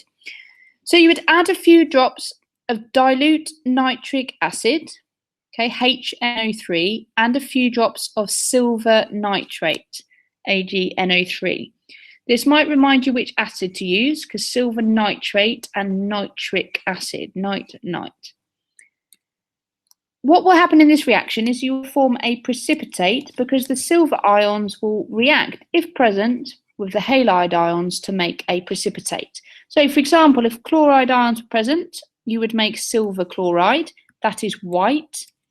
If bromide ions were present, you'd make silver bromide, which is cream. And if iodide ions were present, you'd make silver iodide, which is yellow. To help you remember that, it goes darker as you go down the periodic table. So a nice visual there to help you. You start off with white and then cream and then yellow. It goes darker as you go down the table. So let's say that you ended up with a white precipitate. That would mean you'd have sodium chloride if we'd identified our previous ion as sodium, for example. Or you could have sodium bromide, or you could have sodium iodide. If none of those tests were positive, you might want to test again and see if your negative ion was a sulfate. And to test for sulfates, our final test, you add a few drops of dilute hydrochloric acid and a few drops of barium chloride solution. And again, you're going to make a precipitate. So if you add those together and you end up with a white precipitate, that is the result of barium sulfate being made. So if you've got a sulfate present, that will react with the barium and the barium chloride to make barium sulfate. And that means your negative ion is a sulfate. So you would have made sodium, you would have identified it, as sodium sulfate, for example, if previously you identified your metal ion as sodium. And that's just showing it there. Barium ions and sulfate ions making barium sulfate. Solid there, look out for that. That's showing you that a precipitate is formed if it's got a solid. So I said before that these testing for ions can link back to distillation. So if you wanted to make sure before and after, make sure before that you had sodium chloride and after that you didn't, you might want to test the sample for sodium chloride. So you'd test using a flame test, for example, and yellow would indicate the presence of sodium ions. And then for the chloride bit, you would test for chloride ions by adding a few drops of nitric acid, because it's a halide, silver nitrate, and a white precipitate would be a positive test for chloride ions. So they might link this in with the distillation practical, so look out for that one. Flame emission spectroscopy is an example of an instrumental method. Now, they might talk about masking in the terms of the flame tests and ask you to think about something you could do to improve the accuracy of your results. And flame emission spectroscopy is one of those things. So your sample is placed in a flame, and when it does that, their electrons become excited. So what they do is they will be able to move, this links into the physics topic, to a higher energy level. Okay, so they're moving to a higher energy level. However, they will then fall back to their original energy levels, and when they drop back to their original energy levels, they transfer energy as light. So as they're falling back, they're emitting radiation as light, and this comes up in physics too. When they do that, you will have these spectra created because different ions, so different metal ions, produce different wavelengths of light due to their charges and electron structures being different. So every metal atom is different. It will have a different arrangement of electrons, different number of shells, etc., number of electrons in the outer shell. So it will produce a unique spectrum like so. And that will help you identify a metal. So if this is our unknown metal, on the internet you will have reference spectrums. Okay, so these are fixed spectrums which will show you exactly what a particular metal will look like. And you would compare these to the diagram above and see where the lines match. If this is made of two metals, you may well have to look at two different spectrums and see where the lines are matching. Instrumental methods, that just means using machines. 3 marks. They are faster, more accurate, and more sensitive than non-instrumental methods. So if you're looking at flame emission spectroscopy, these are faster, more accurate, and more sensitive than doing flame tests alone. Okay, this part of the topic they call organic chemistry. Anything to do with carbon, they call organic chemistry. So here are our alkenes. And again, monkeys eat peanut butter will be important, but we don't have the M bit. We don't have methane. It doesn't exist because you can't make an alkene with one carbon, because alkenes very specifically have the functional group C double bond C. So here we've got ethene. The functional group is C double bond C, like I said, propene and butene. The functional group is the one that is in the same is in all of the alkenes, so it's repeated in all of the alkenes, and then the structure just differs slightly. So 2, 3, 4 carbons. The general formula is CnH2n. And pentene, for example, if you're asked to draw this, or any of the ones, then pentene would have 5 carbons, so only one of them has a double bond. It's easier just to draw it at the start, and then we draw the extra ones on. And then for each carbon, that has to have 4 bonds. So there's 2 there, so that can make 2 more. There's 1, 2, 3 around that one. So it doesn't matter if it goes top or bottom, but that will make 1 more. And each of these will have, again, 4 bonds each, like so. So you might have to draw those in the exam. You might remember that the test for them is bromine water, like we said before, which goes from orange to colourless if alkenes are present. Alkene reactions, we've got combustion, and most of the alkenes are more reactive than alkanes. However, when they do combustion, they tend to undergo incomplete combustion, which means they burn with a smoky flame, and they're producing the carbon and the carbon monoxide like we discussed before. There's several addition reactions that they can go through, so they can add hydrogen to them, add water, or perhaps add a halogen. And in all of the times, they basically are opening up that double bond. So if we had ethene here, in the reaction, they are opening up this double bond so that they can add things to the molecule. So for example, in addition of hydrogen, that's called hydrogenation. The double carbon-carbon bond opens up, and hydrogen is added to make it a saturated molecule. Whilst it's got the double bond, it is unsaturated, and then we open up the double bond, adding the extra bonds, making it saturated again. For water, alkenes and steam make alcohols. Okay, so for example, propene and steam would make propanol. Ethene and steam would make ethanol, etc.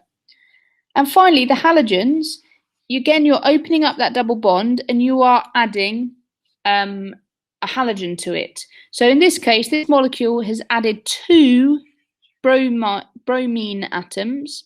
So you've opened up the double bond, added 2 bromine atoms. Anything that's related to 2 in chemistry called di. So this molecule is called, this one would be called dibromoethene, but in this example, double carbon-carbon bond opens up and a halogen is added. So unrelated to this, because this is bromine, but chlorine and propene, for example, would make dichloropropane. Okay, so you're making it saturated again, so you're making it the propane, and you're adding 2 chlorines to that. In this example, if I just clear the writing for a minute, in this example, I started off with ethene that would have had a double bond. I've opened up that double bond, got rid of that, and added bromine, so it would be dibromoethane. Okay, so in this example, dibromoethane. So di meaning 2, there's the halogen bit in there, and then you've got the saturated molecule again. Remembering, as we said before, that bromine water turns from orange to colourless. So when you're adding bromine water, this is essentially what you're doing, changing it into a dibromo molecule. Addition polymerisation then. This is when we're adding smaller monomer units together to make a polymer. And if you're trying to squash loads of monomers together, you need pressure and a catalyst to do that. So again, you might be looking at displayed formulas like this. This is the monomer. You've started off with an alkene here with a double bond, and the N just says that you're going to have many of these. So if you're asked to draw a monomer, you draw the alkene in with a double bond inside brackets. And everything else tends to be bunched up here. So we just put the CH3 here, or it could be C2 with the H's down here, depending on the molecule. So if we put lots of those together under extreme pressure, we can produce a long molecule. So there's our monomer, and we want to join them up to make a long polymer. Because it's very long, we don't want to draw out the whole of the polymer. So we just draw a section of it. So if you're asked to draw a repeating polymer unit like this, you break the double bond and you extend the double bond through the brackets. That's it. Nothing else fancy, but you can see here the only difference is that I've broken up the double bond and extended it through the brackets to show that in fact this would be part of a long chain of loads of repeating units. Hence why we've got N there now, just to show that if you had 10 monomers, there would be a 10 long chain of these repeating units. Moving on to alcohols and carboxylic acids then. Alcohols all are part of the same homologous series. So homo meaning the same, they're all part of the same group of molecules. So they're a group of compounds that react in a similar way. Just like the alkenes are part of a homologous series and alkanes are part of their own homologous series. They have a functional group. This is the group of atoms on the molecule that determines how they react. And for alcohols, the functional group is OH. So again, using our prefixes, this has one carbon, so this would be methanol. This would be ethanol, and this would be propanol. And if you're asked to draw one, let's say we're asked to draw butanol, these are the four we need to know, methanol, ethanol, propanol, and butanol. Start with the functional group. It could be like that, or you could have done it like that. Either way is fine. And then you add your carbons on. So butanol's got to have 4 carbons, like so, and then finish with the hydrogens all around it. So my advice is to start with the functional group and then work backwards and put all the hydrogens in. All single bonds in an alcohol. When they dissolve, they are soluble. When they dissolve, their solutions have a neutral pH. So there might be a question asking you to identify whether something is an alcohol or not with a table of information. If it's got a neutral pH, it's an alcohol. It's a useful solvent. So we can use it, for example, in chromatography, like we discussed right at the beginning, or a fuel, like spirit burners you may well have used in the lab with ethanol and methanol in. You need to know that they react with sodium. Bit of a random equation that we need to know about. But let's say, for example, sodium reacting with ethanol would make sodium ethoxide. I very much doubt they'll ask you to recall that, but they do want you to know that it produces hydrogen as well. So sodium and ethanol would make sodium ethoxide and hydrogen. Again, if you reacted methanol with that, you'd make methoxide and hydrogen gas still. Now, to get from alcohols to carboxylic acids, you need an oxidizing agent which will add oxygen to our molecule. So this could either be by microbial action, so for example, microbes in the air can do this, or it could be a chemical that does this. Microbes in the air, because if you have ethanol in your wine and you leave your wine bottle open, the microbial action will add ethanol to that and turn your wine acidic because it will make a carboxylic acid. Or you can do this in industry by adding chemicals. These are carboxylic acids. They have the functional group COOH, okay, like so. So they're all part of a homologous series, so a similar group of atoms, a similar group of compounds, sorry. And this would be methanoic acid because it has 1 carbon, ethanoic acid, propanoic acid, and then if you were asked to draw, for example, butanoic, start with the functional group, start with that bit, and then work your way backwards. You've used 1 carbon, so you've got 3 more, and then add your hydrogens round. Okay, so you might be able to ask to draw either carboxylic acids or alcohols. So this would be, what I've just drawn would be butanoic acid. Carboxylic acids react just like any other acid with carbonates, but they make a different salt. If you remember, the general reaction is an acid plus a base makes a salt plus water plus carbon dioxide when they react with a carbonate. So, for example, if methanoic acid reacted with sodium carbonate, you would produce sodium methanoate, this is the name of the salt, plus water plus carbon dioxide. This will be exactly the same. If it was ethanoic acid, it would make ethanoate. If it was propanoic acid, it would make propanoate. And if it was butanoic acid, it would make butanoate. They are also, this came up in paper 1 and it might come back again, weak acids. Okay, carboxylic are weak acids, which mean they only partially ionize in water. So if you had the same concentration of carboxylic acid as a strong acid, the strong acid would have a much lower pH, and these carboxylic acids would have a much higher pH because they only partially ionize in water. That means there's fewer hydrogen ions floating about in the solution. To make esters, you react carboxylic acid with an alcohol, and that will produce an ester and water.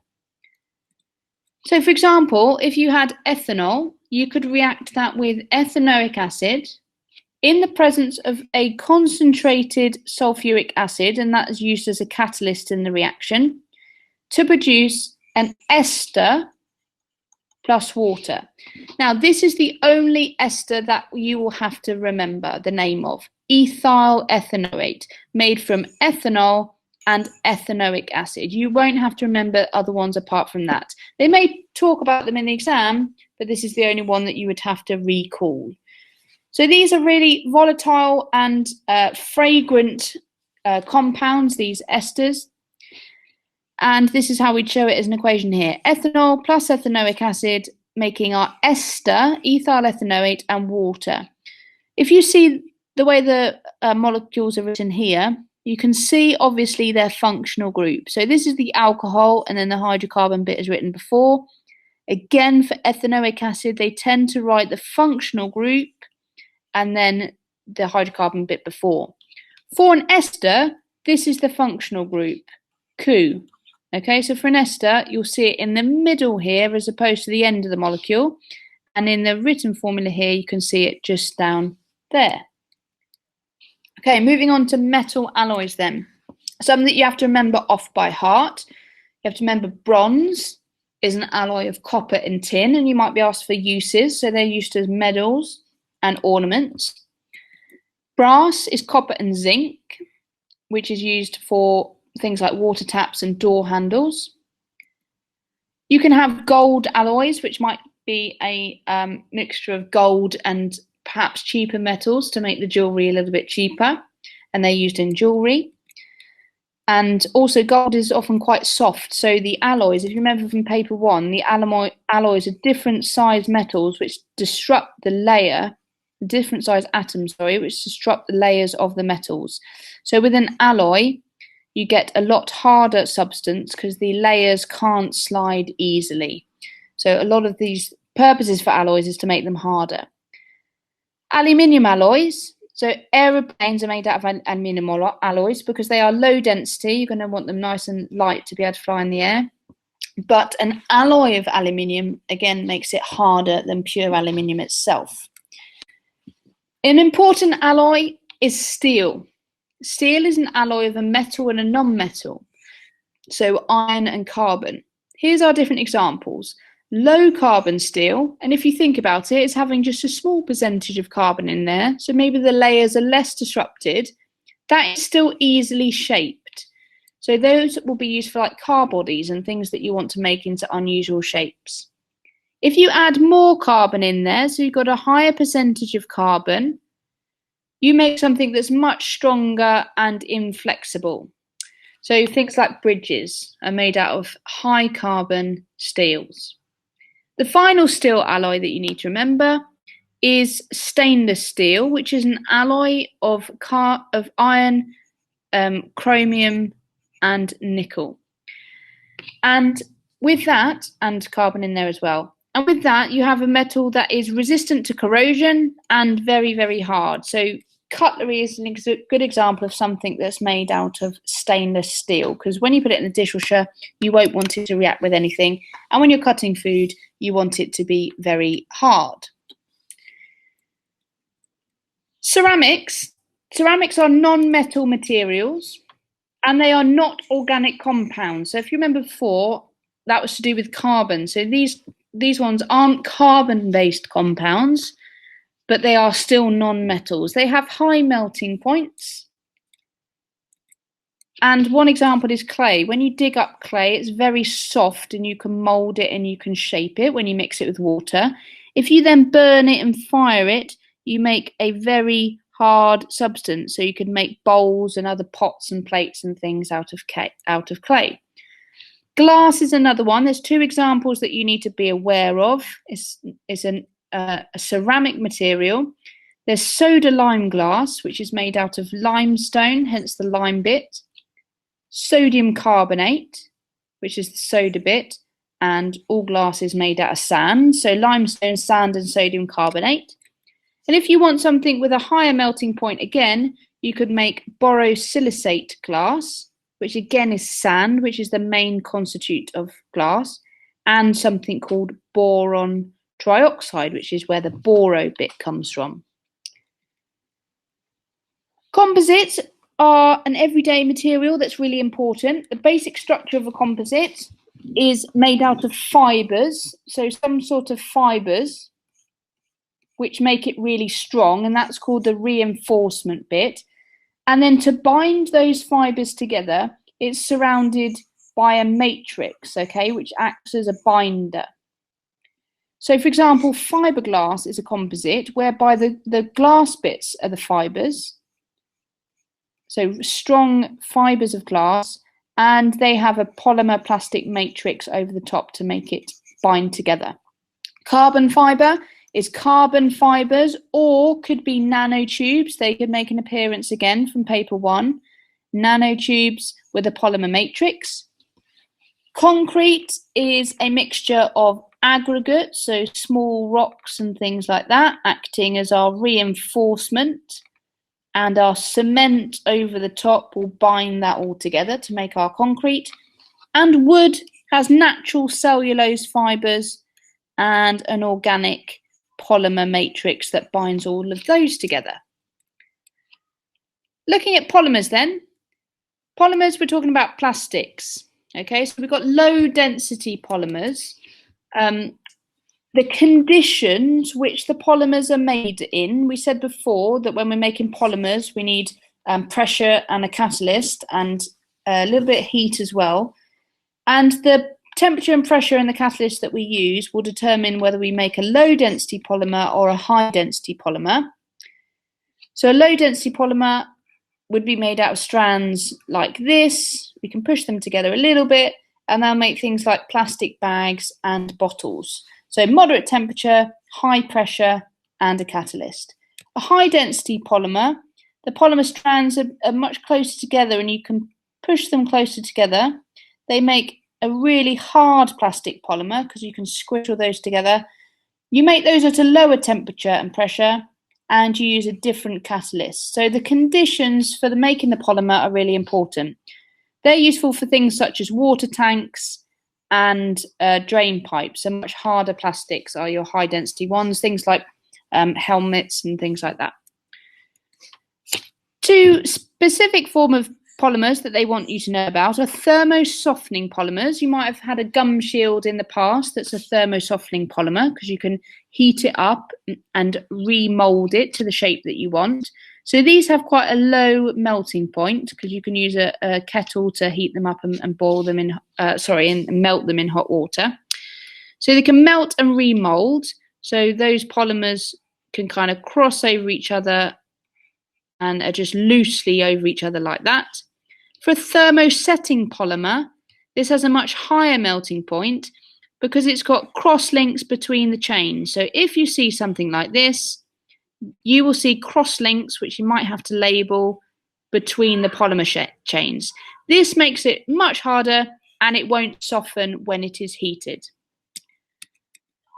So corrosion in general is the destruction of materials through chemical reactions with substances in the environment. So it's often to do with metals reacting with substances in the environment. A particular one that you need to know about is rusting. And rusting is to do with the metal iron very specifically. Iron reacts with oxygen and water to make hydrated iron oxide, otherwise known as rust. Now, importantly, both oxygen and water are needed for this process. You might see some results from an experiment a little bit like this, and you might need to determine the conditions needed for rusting. Let's have a look at this one. A few key points. If you see boiled water, that means that the oxygen has been removed. Okay, so in this example, you've got a nail in water, so it's in water, but there's a layer of oil on the top which will stop any oxygen getting in, and it's been boiled. So it's in water and there's no oxygen. So because it requires both, that shouldn't rust. You've got another example here where the nail is in calcium chloride, so you might see like a white powder around the nail. That means this calcium chloride absorbs water. So in this case, you have no water because it's absorbed by the calcium chloride, but you do allow air in which contains the oxygen, so you do have oxygen. But because rusting needs both, this nail should not rust. And finally, you've got a situation where you've got air and water. You might have some of the nail out of it. If you have a look at the results, that bit might not be exposed to water, so that might be not rust.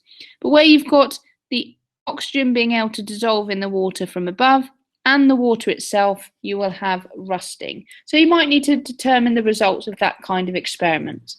To prevent rusting, you could paint the nail or put some oil or grease around it, and you might need to link back to what you're preventing from getting to the nail in terms of oxygen and water. You could electroplate it, so using electrolysis to coat the iron in a corrosion-resistant metal.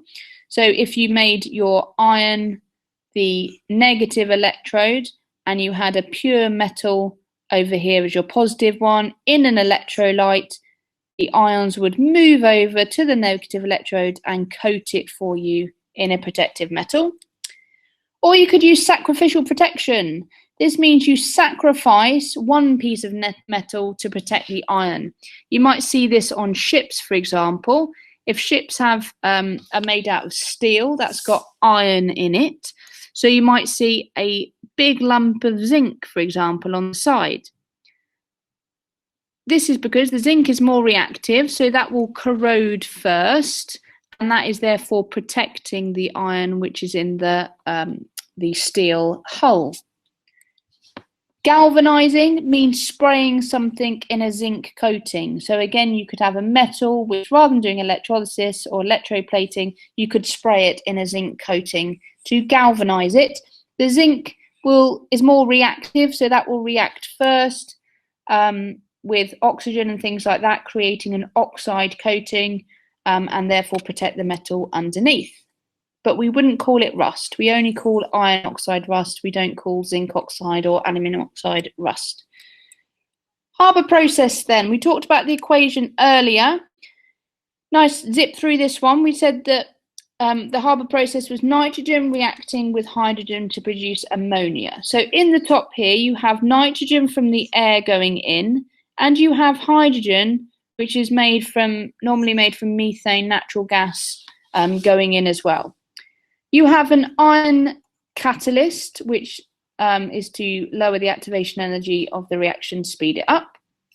The nitrogen and the hydrogen will react inside this vessel and will produce ammonia, which is cooled and turned into a liquid. So the ammonia is cooled and turned into a liquid, and Every now and again, the tap is released and that is taken out when it's reached equilibrium.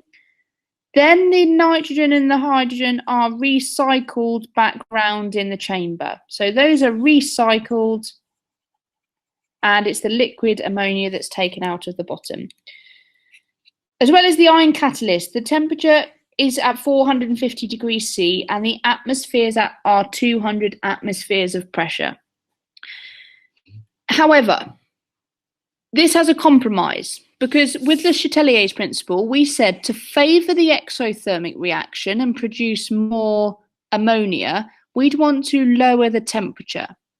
However, if we have a low temperature, lower than 450 degrees, this will also mean a low rate of reaction. So we could do this to produce a greater yield, however, it would take far too long. So this is a compromise in that they have a 450 degree temperature so that it makes not the optimum yield, but an okay yield, and the reaction happens faster. And the pressure is a compromise, because we said before, to favour this reaction, we want to increase the pressure to produce more ammonia. But increasing pressure in vessels like this is very expensive and very dangerous. So we can't increase it too high. So again, this is a compromise on what we can best do with the equipment that we have. NPK fertilisers are for separate science only. There's a little bit more content to go for you guys, not too much, so do hang in there. Fertilisers are used by farmers to return nutrients back into the soil. So you've got NPK fertilisers, and for this one, you may well look at calculating ratios. That could be another maths thing that comes in, because these are a particular formulation containing specific ratios of nitrogen, phosphorus, and potassium. To get the nitrogen salts, we can use the ammonia that we've just made in the Haber process, react it with nitric acid, and then we can make ammonium nitrate, and we can put a certain percentage of that in our fertiliser. So ammonia plus nitric acid making ammonium nitrate. So ammonium is NH4. For potassium salts, which is the K salts, we could mine, so dig up potassium chloride and potassium sulfate, which occur naturally. This one's where it gets a little bit more difficult, the phosphate salts. So phosphate rock can be mined, but it is insoluble, it doesn't dissolve. So this is one that you might want to come back to at the end of the video if you're struggling with this bit. So it's reacted with acids to make the salts for the fertiliser. So there's three reactions that you need to be aware of. You need to be aware of reacting phosphate rock with nitric acid. You can produce phosphoric acid with that and calcium nitrate. So you could use that nitrate as part of the nitrogen part of the fertiliser over there if you wanted to. But this is the useful thing which you'll use a little bit later on. If you react the phosphate rock with sulfuric acid, you produce a calcium sulfate and a calcium phosphate. Okay, and they call this one single superphosphate.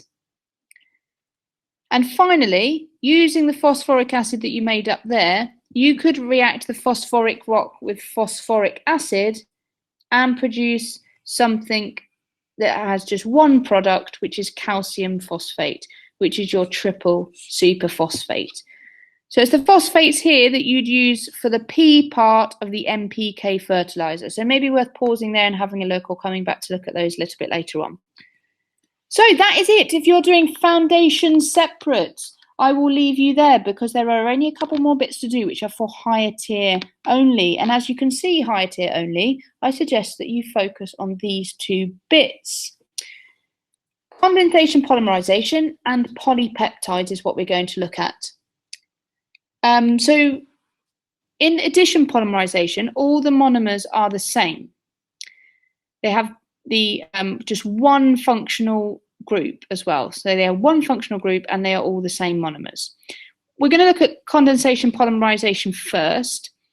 So again, it's making a polymer, breaking down the words, making a long chain, and the condensation bit, in this process, water is released. Okay, so breaking down the words, we're realising roughly what's going to happen. In example 1, we are going to use 2 different monomers with 2 or more functional groups. So addition polymerisation just had 1 functional group and was the same monomer. So that's the difference. So for example, previously we said that an alcohol and a carboxylic acid reacts to make an ester and water. Okay, but it's making the ester. In this case, add that bit on. In this case, we are looking at 2 different monomers, each with 2 or more functional groups. So di means 2.